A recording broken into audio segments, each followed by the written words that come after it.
Boxers, trainers, fight fans, and those that adopted a new school. This is another episode of the No Decision podcast. This is Wes Ibarra. He is your Joy Villapando. Here's what we got lined up for tonight.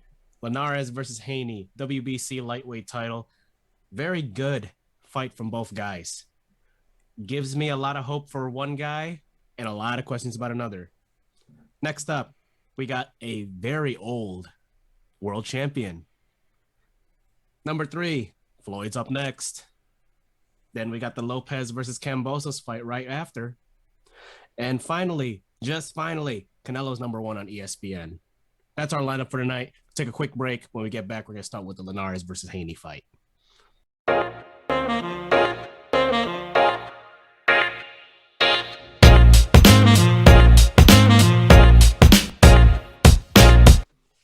Boxers, trainers, fight fans. We had a great WBC lightweight fight last night. It had heavyweight promise. I almost caught myself there. It had heavyweight promise down in Las Vegas, Michelob Arena.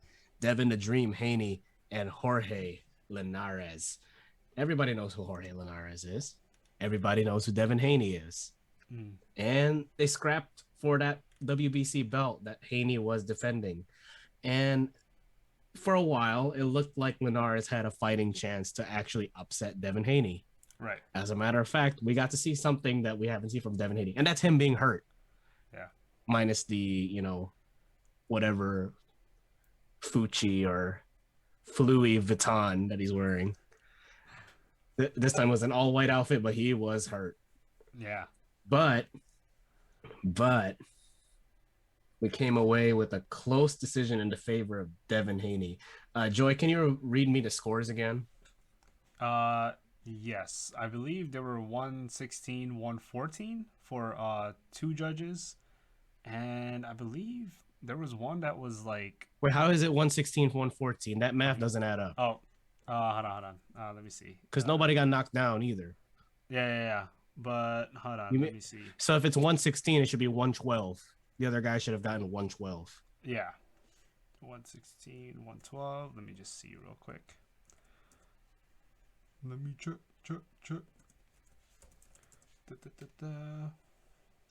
Yeah. So, yeah, absolutely. So, yeah, absolutely right. So, 2 of the judges had 116, 112. Sorry about that. And then what I meant to say was 115, 113 was for the other judge. I don't know who the judges were. But, yeah. Who cares, first and foremost, when it comes to judges. But anyway, it's some Nevada judge. It was a close fight. It was a close fight. And we got to see, not that I wanted that, but we got to see Devin Haney hurt. Right. And thankfully he weathered the storm to where he didn't get knocked down. But holy hell, Linares was game. Yeah. So absolutely. Well, I don't know, Joy. Like, I was highly impressed with Linares because I never really got to see him. But the one time that I actually do get to see him, he actually shows out. Right. But at the same time, I was behind Devin Haney for this fight. Right. And I wasn't all the more impressed. Yeah, I'll agree with you. So I'm glad that you brought that up because the only 2 other fights that I watched of Linares was the Campbell fight, which he won, and the Lomachenko fight, which he lost. But he did drop Lomachenko, which was a flash knockout. But this is the first time I've seen Devin Haney live. I'll be honest.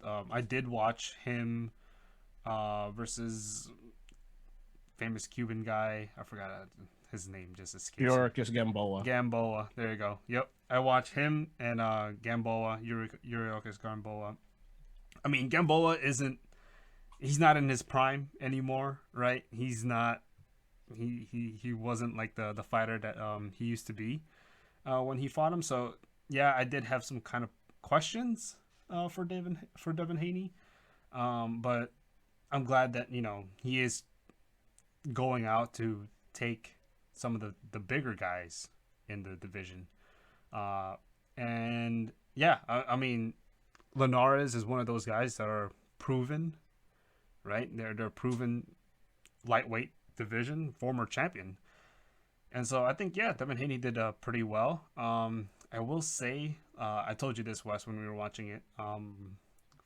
From an orthodox fighter, fighting another orthodox fighter.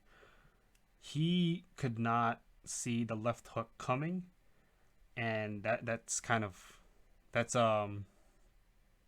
that's yeah, that surprises me. It's because that should be the first punch you see, right? I mean, it doesn't. I mean, it's okay, right? Like if your opponent lands jab on you, but a left hook, that should be one of the first things that you are supposed to see.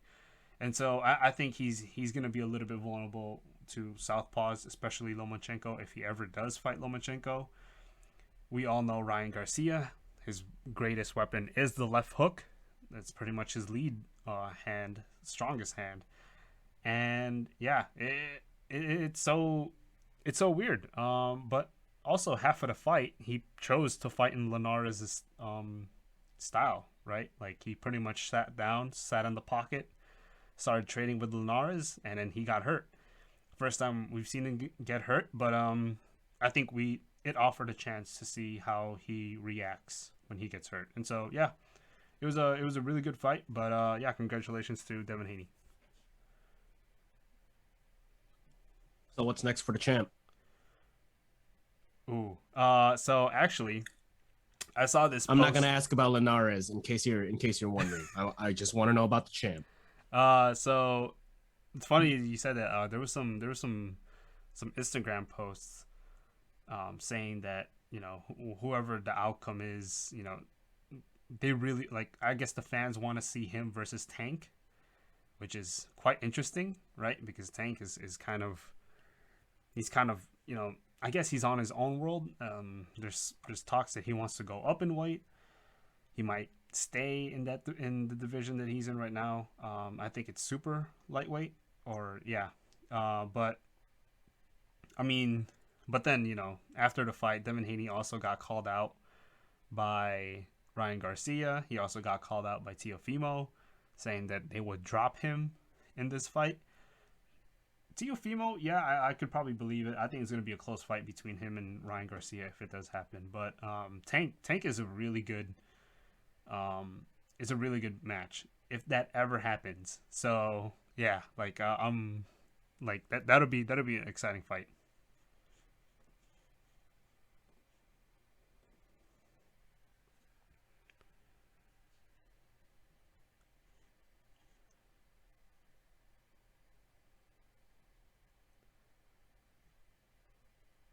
Well, if there's one thing for sure, and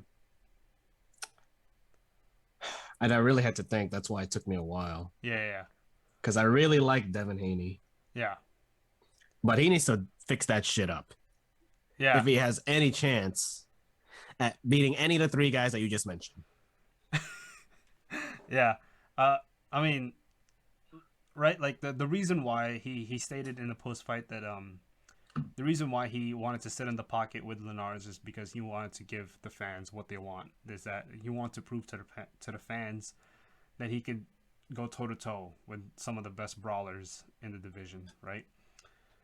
The problem with that is, I mean, literally, you're gonna let the fans, manage your fight. Like, the objective is to get hit and not get hit.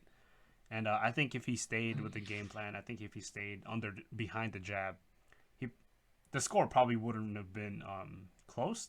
I actually didn't score it that close. And so I don't know. Yeah, like I thought it got closer towards the end, but I think there was still some rounds that I probably would have given it to Haney.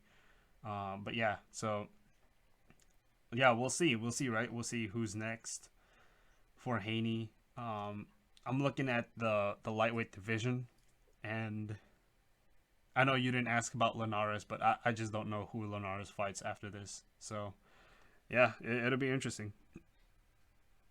No, for sure. And we'll leave it there. We're going to take a quick break. When we come back, we're going to talk about the other championship fight that took place. I believe 118 pounds, Nordine Ubali, Nonito Donaire. Boxers, trainers, fight fans. We're now going to open up this segment with the Nordine Ubali, Nonito Donaire fight. So this was at the Punch Bowl, aka Dignity Health Sports Park, Carson, California. This was at 118. So I believe this is the flyweight division, if I'm correct. Um, I just like using the numbers rather than the names more. But yes, this was for a WBC major world title. Nonito, like his fellow countryman Manny Pacquiao, is fighting Father Time. Donaire is 38. And for him to compete at this level is nothing short of amazing. This fight was supposed to happen back in the winter, but due to a positive COVID test that to this day, Donaire still likes to contest, caused that original booking date to be out of hand. But nonetheless, they got to fight last night. And oh my God. Yeah. While Ubali was looking to aggress, Donaire sat in the pocket, left hand counters, and that was his moneymaker throughout his career. And it came through for him that night to the point where he knocked him down twice in the fourth and one in the fifth to put the cherry on top. So Father Time had to take a back seat, as the announcers would say over at Showtime.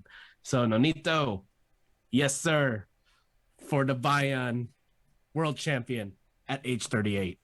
Remarkable, Joy. Yeah. Fucking remarkable. Yeah. It was an incredible display. Is it just I don't know. For me, Nonito is like the bantamweight version of Oscar De La Hoya, right? Because his strongest hand is his left hand, and he kind of fights kind of close to Oscar De La Hoya. The only difference is that Oscar never really put his head down to avoid punches. Donaire can actually do it, but that's the thing. Donaire is a little bit taller in his weight division, but yeah, it was such an impressive victory for Donaire. The dude is now a power puncher. Back then, he's pretty much a speed fighter, I guess that's what you would call it. Not really a slickster, but he was pretty fast. He had incredible combinations. One of my favorite fights from him was Victor Darchinian. Oh yes. Yeah. And so yeah, I mean, yeah, that was a long time ago. So looking back at that fight with Victor Darchinian and looking back at last night, there wasn't a lot of difference between Nonito and Donaire. I think he looks pretty good. I think the only difference is now he's starting to sit a lot more on his punches. And I feel like that's what older fighters are doing nowadays. They're sitting on their punches because they know that they just have enough they have enough experience in the ring to outbox some of these younger fighters. Which prompts me, Wes, there's only one man left in front of Donaire. Naoya Inoue. We're probably gonna get the second fight, right? And so, yeah, King of the Bantamweight. We're gonna see. The first one was really close. I'm guessing Naoya kind of learned a little bit about Donaire, but we'll see. This is gonna be a really good fight if it happens. But yeah, I'm excited. Yeah, so I said flyweight. So yes, you're right. It's bantamweight, Right. and yeah, when Donaire returned to that weight class, apparently he was 14-1 or something like that, and or 11-1, something like that, and the one being from Naoya Inoue, and that fight being closer than everybody thought it would be. Yeah. And what concerns me about that is, of course, I'd love to see that fight again, but he is running into what I call the Filipino mafia. So yeah, there's Donaire, there's Das Marinas, there's John Riel Casimero. Something tells me that Naoya might lose to one of these guys. Oh, okay. And those belts could go bye-bye. Yeah, I mean, it's possible, right? This is another, like, a lot of people are saying that boxing is dead. It is not. Like, there's a lot of talent in boxing at the moment, and it seems like it's growing, and right now there's like some pretty good fighters in the bantamweight, in the welterweight division, and lightweight division, even the super featherweight division. And so, and right now the what is it called? The jewel on the crown is the heavyweight division. It seems like. So, I was about to say, I was like, I wouldn't mind countryman versus countryman, Donaire versus Casemiro. I think that'll be interesting. Well, Yeah. that's the thing, Joy. I mean, the reason why I would want someone like Donaire or Casimiro or Das Marinas to dethrone Inoue, it's not because I'm Filipino, right? It's because for Philippine boxing, there needs to be a life after Nonito and Manny, Oh yeah, yeah, absolutely. Yeah, absolutely. right? So there and those two guys, right, um, could be those torchbearers. And of course, you Yeah. know, in the fight game in general, shout out to Joshua Pasio over at One Championship MMA, holding it down for the country. So there is a life after Manny Pacquiao All and right. Nonito Donaire, folks. But Yeah. then again, those two guys, Manny Pacquiao and Nonito Donaire, can tell you, oh, there is no life after us because we are the life. Yeah, yeah, yeah. I mean, Given that they're still active. absolutely, absolutely, right? I mean, one of the biggest prospects that I'm trying to keep my eye on is Raymart Caballo.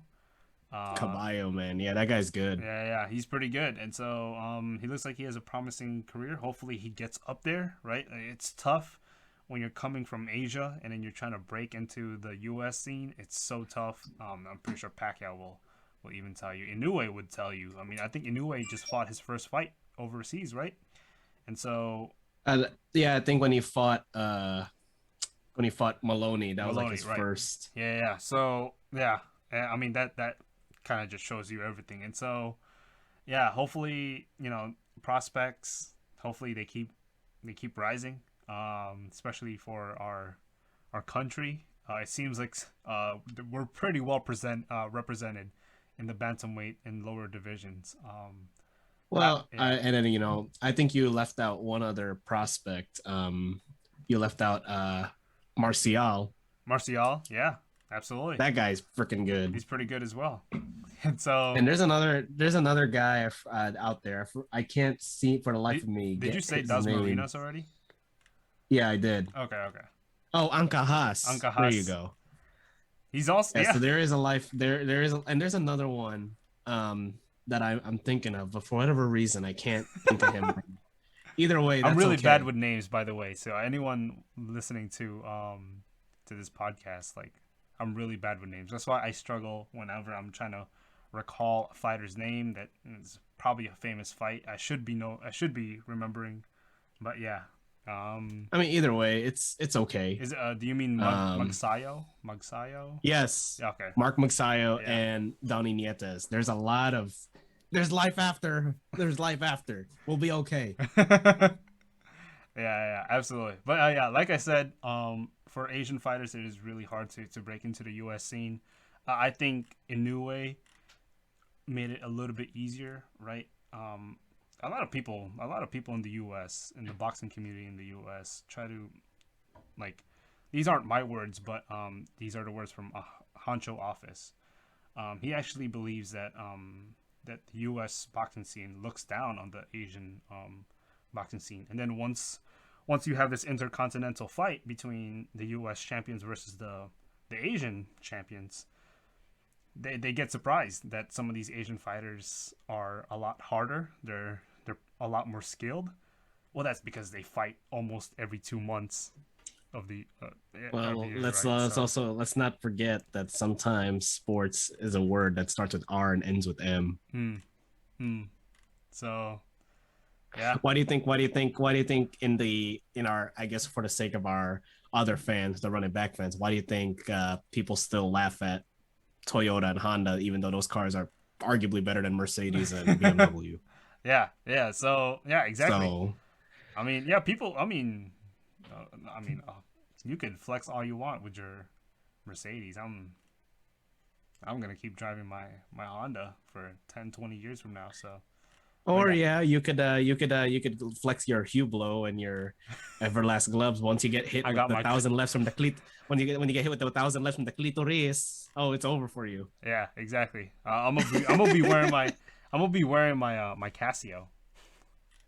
But Yeah, with the and you get hit and you under over your castle, you wear your clitoris gloves.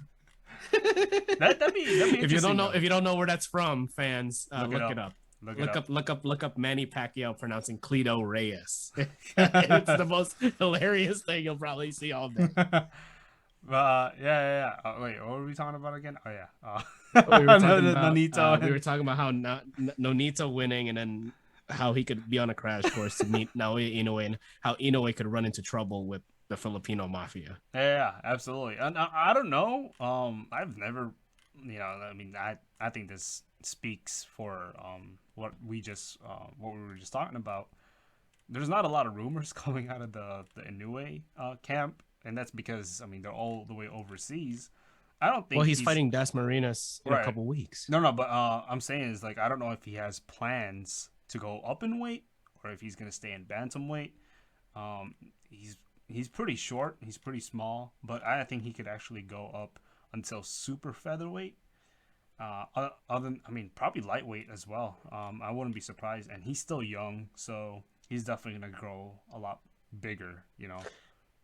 Hey, if he runs into trouble at like say 130, 130, 135, 140, you can blame Tim Bradley, because Tim Bradley was basically the one that implied that he could be the next Manny Pacquiao. Yeah, yeah, absolutely, yeah. So, I mean, Tim Bradley knows a thing or two about the next Manny Pacquiao. So, but yeah, Yeah, it's called losing to him 3 times. well, according to Nevada State judges, he won one. But yeah. But I think Well, I actually think something. it was You in know what? Dallas, You so know what? I take that back. Adelaide, or was it Adelaide Bird that judges that fight? I'm Adelaide pretty Bird's sure. lucky that no one has found her address at this point. I'm pretty sure she was judging that fight, and I'm pretty sure the referee was Kenny Bayless or something. But I love Kenny. I don't hate him, Kenny. I love Kenny. I love Tony Weeks. So yeah. Well, referees in this country don't do scorecards. Yeah. Oh yeah. So True. So so anyway, we're gonna end on that. Shout out to the guy Nonito Donaire in his Goku colored Mizuno shorts, and his loud but awesome wife Rachel, and kids for having a green belt back at home. But we're gonna take another quick break. We're gonna talk about Floyd Mayweather when we come back. Welcome back. So, biggest upcoming fight now that May is technically over. Sorry, Justin Timberlake. May is no more. But it's going to be Floyd Mayweather Jr. First weekend of June. I believe he fights on the 6th. Yep, that is correct. That's this coming weekend on a Sunday. That's the first time in my life that I've heard of Floyd fighting on a Sunday. That's how you know the world's working different these days. But he's going to be fighting Logan Paul in this horseshit shit show thing of a fight. And I'm going to watch it. I know I'm talking shit right now, but I'm going to watch it. And I want to see if Floyd can beat this guy, which I think he should. all right. No, yeah, absolutely. I mean, this is a world class fighter, and I think, Conor McGregor has a much better chance of beating Floyd because he's actually a fighter, right? I mean, no offense to I don't know who it is, Jake or Logan Paul. I don't know who he's fighting. It's Logan. Logan. Logan's Okay. the one fighting. Okay. Yeah. And so, no offense to Logan. I mean, you're not a fighter, dude. You could have what 3 fights. That's not gonna help. And sorry to break it to you, but having Ryan Garcia on your side doesn't also help you because. I mean, he could teach you as much as you want, but once you get into that ring and you start getting hit, it's a totally different story. We're talking about Floyd here, right? The probably the greatest defensive fighter of all time, and you're not just gonna bully him around, So yeah, Connor couldn't do it, and he's more of a boxer. He's a striker, right? And MMA, and so yeah. Yeah, I just don't see it. I'm sorry, but I think Floyd will probably take this one pretty easily. I don't know if he's gonna sit on his punches just like he did in Connor, but he kind of wore Connor down a little bit more, and then he started sitting on his punches. So yeah, I just don't see him, trying to knock out Logan. So But you never know. Do we know if it's going to be 12 rounds? By the way. Let me double check that. Yeah, It yeah. shouldn't, to be honest with you, because it's technically a It, exhibition fight. But to be honest with you, well, I don't understand why you're apologizing. Well, what are you apologizing for? Like nobody wants this guy to win. Nobody wants any of those two idiots to win. well, yeah, yeah, exactly. So, but I mean, that's the thing, right? Like, I mean, a lot of people see this as a disgrace for boxing. Why are you fighting YouTubers? But if you look at the money that he's gonna make in this fight, you see why he's choosing to fight exhibitions instead of actual, you know, fighters out there. So yeah, I mean, other than that, I mean, I think there's only one fight that Floyd could step in the ring right now, and then he could make $500 million, and that's probably Canelo. Sure. Well, I will say this. I will say this. It's 4 rounds. Oh, wait, no, not 4 rounds. Let's see, four fight. I don't know why I saw 4 rounds. But it's 4 fight. It's a 4 fight card. Hmm. Uh, let's double check here. I hate how some of the publications don't Ocho Cinco remind is us. fighting in under the card, right? Six. It's six. I was close. It was six. It's six Six rounds. rounds. Okay. Oh, I was close. Yeah, but Ocho Cinco. The only two people I'm actually going to be interested in seeing are both Jarrett Hurd and Badu Jack, Yeah, yeah, because yeah. those are straight killers. I'm sure Brian Maxwell or whoever he's fighting is a killer, but oh my god, Yeah. I'd rather see Ocho Cinco try and catch passes from, like, I don't know, Do we know who's Ocho Cinco gonna fight? Brian Maxwell. Brian Maxwell. Okay, cool, cool, cool. Okay. I'd rather see Ocho Cinco try and catch passes from, like, Michael Vick or something. Come on. Yeah, Anyway, I don't know, man. It's gonna be interesting. But yeah, yeah, I don't know, dude. But yeah, it's gonna be a fun night. That shocks me actually. 6 rounds. I would have thought it would be at least 12. Because then he could actually, 12 rounds is a lot different, a lot more different from six. He could actually wear down Logan Paul, start sitting on his punches, and like I said, right, like try to get him out of there. But 6 rounds is not that long. And so yeah, hopefully wouldn't be surprised if. Well, I mean, I think it's enough time. it's enough time. But what is it called? We might see Floyd Mayweather actually just start off fast, like we've never seen him before, and so he probably there's no feeling out rounds. So He's gonna do what Nate Robinson did, but actually, it'll actually work out. I was about to say, I was like, "Where's Nate in all this?" No, but no, I'm just playing. But yeah, it'll be interesting. So yeah, yeah. I mean, that's all I can say about this fight. We're gonna leave it there.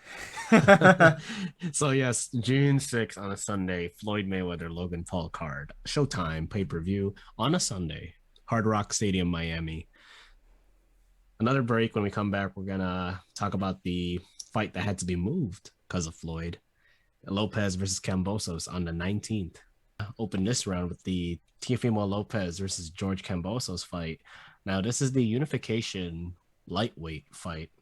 Or is that right? Lightweight? Lightweight. Yep. Okay. Yeah.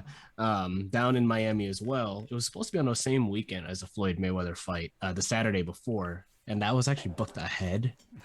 And, it's supposed to be at Lone Depot Park, which is where the Marlins play. Right. But now it's been moved to the 19th. So it makes me feel like though Triller had this date before Showtime, or that weekend before Showtime, is this the Floyd effect? Yeah. Yeah. Right. I mean, we've talked about it before. Money talks, and of course, you don't want two fights. I mean, two kind of main events on the same day, which is kind of strange, right? Because, like you said, the Mayweather fight is going to be on a Sunday, and then this is going to be scheduled for a Saturday. So, yeah, I guess, you know, I guess they're kind of thinking about the fans here. You know, you gotta. They're not gonna spend money on two pay-per-view fights, right? And so yeah, especially when they're back to back. So yeah, of course, like yeah, you want two fights of like main event caliber to be separate from each other.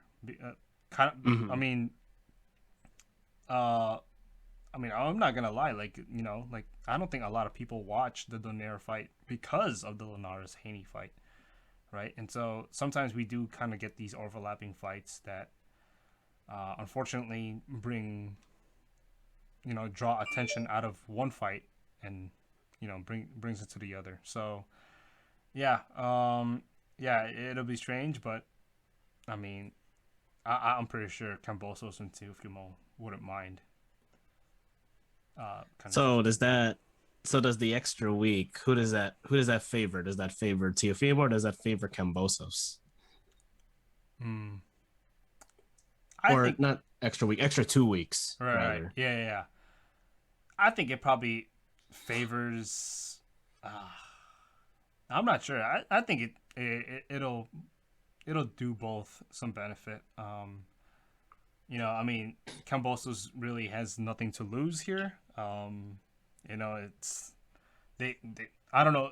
I doubt that they're gonna use this extra 2 weeks to rest. They're probably still gonna be in training camp. They probably only use 1 week of rest, and so yeah, I mean, probably yeah. I don't see any benefit for either one. I mean, it's not like these two fighters are coming off of a fight, just like right off the bat, and so yeah, I think they're well rested, they're well prepared, so I think it'll be equal. Okay.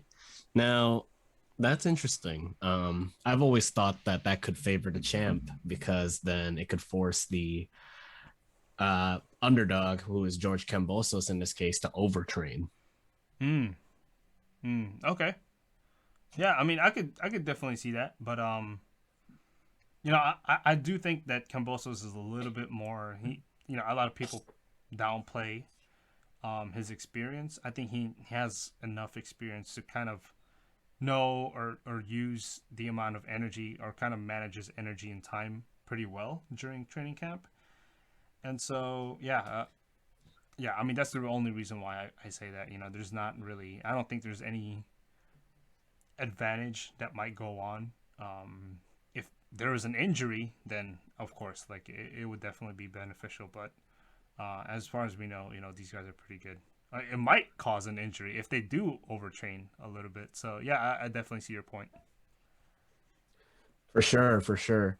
Now, another issue I have with that uh, moving is that there's always something going on.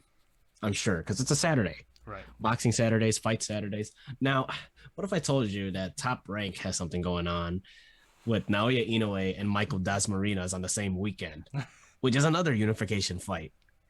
So, ay, ay, ay, ay, Yeah. ay. It's gonna be a long day at the office for us that weekend. Yeah. Yeah. Absolutely. But yeah, I mean, yeah, I mean, I guess if you're a boxing manager, I mean, because you also got to book the venues. You got to make sure like everything's set. And this is why when you kind of get into the life, I think there was a documentary or a short video about Eddie Hearn. He has to like fly from Dallas, then he had to fly to UK, and then literally 2 days after he had to fly back to Dallas. And so yeah, it's tough, and so I could see why we do sometimes get these overlapping fights. Strangely enough, remember Clarissa Shields' fight? Her last fight was on a Friday. I was like on a Wednesday, or yeah, yeah, no, Friday, Yeah, yeah, yeah, yeah. yeah. So No, yeah, I think you got it right there. yeah. So I mean, yeah. I mean, I think there was other political things that were moving, that were happening. That's why it was on a Friday. But I mean, we've already covered that, and so yeah, No, no, yeah, 100%. And yeah, yeah, it's quite It's quite the spectacle when you have long days at the office like that. And you know what? Hey, I don't care. There's always going to be a winner and a loser, but guess what? There's always going to be someone that's undefeated. And that's us, the fans. Yep. Yep. All right. We're gonna leave it there. So once again, Teofimo Lopez, George Cambosos. That is gonna be now on June 19th. Same date as the Naoya Inoue Michael Desmarina's fight at the bantamweight division. Um, as as we kind of just discussed here, money talks, the Floyd effect. And that's what happened here. One last break. When we come back, we're going to talk about how ESPN finally recognized who the real king in the boxing scene is. We are now going to hit the back nine here, hit the back nine here on our show tonight with Canelo Alvarez. I know we've been talking about Canelo Alvarez quite a lot lately, and he's finally number one on the ESPN board. For the longest time, it was Terrence Crawford. I understand. It's top ranks ESPN. And of course, Terrence Bud Crawford is top rank, but nah, we know who the king is. It's Canelo Alvarez. And I don't understand why it took so long for ESPN to recognize that. Yeah. Yeah. I mean, like you said, right? I mean, there's still some politics being played around. Especially when it comes to pound for pound rankings. I personally don't actually use ESPN's pound for pound rankings. I tend to like, I mean, the only list I really look at is the Ring magazines, and that's because I think they're just a little bit more. They just have a little bit more of a like a finger on the pulse of boxing, and so yeah. But I mean, well, I'm not trying to take away any credit from ESPN. I think they're pretty close. I mean, I definitely would. I probably would have had the same list that ESPN has. But yeah, I mean, it's interesting, right? How pound for pound rankings get formulated, and so yeah, it's interesting, and there's definitely some names that strike me, like having their names up here. But yeah, it's interesting. But yeah, congratulations to Canelo finally getting the recognition. I honestly think that the Ring magazine probably would have mattered a little bit more for him. Now, what I wonder is how long is it going to take, or not is it going to take, how long will Canelo stay up there? Ooh, right. I mean, well, okay, like looking at the Ring magazine's rankings, they actually have Inoue second, and it's pretty close, right? And so I'm pretty sure, like you said, Wes, right? Like ESPN is top rank, and so I'm pretty sure as soon as he loses, he loses, or yeah, I'm pretty sure loses. I don't know if they're gonna do him dirty if he has a draw, but I think as soon as he loses, they're definitely gonna drop him probably a place or two, depending on who he loses to next. And so yeah, and definitely, I mean, Inoue would pretty much inherit that ranking. In ESPN, it's gonna be Terrence Bud Crawford, but interesting enough, who's Terrence Bud Crawford gonna fight next? So yeah. No, absolutely. But yeah, no, finally, all is right in the rankings world. So there you have it. That's our show for tonight. We're closed now. You don't have to go home, but you can't stay here. But for what it's worth, we'll have a fresh set of rounds for you next week. But until then, I'm Wes Ibarra. He's Joy Villapando. Have a great night.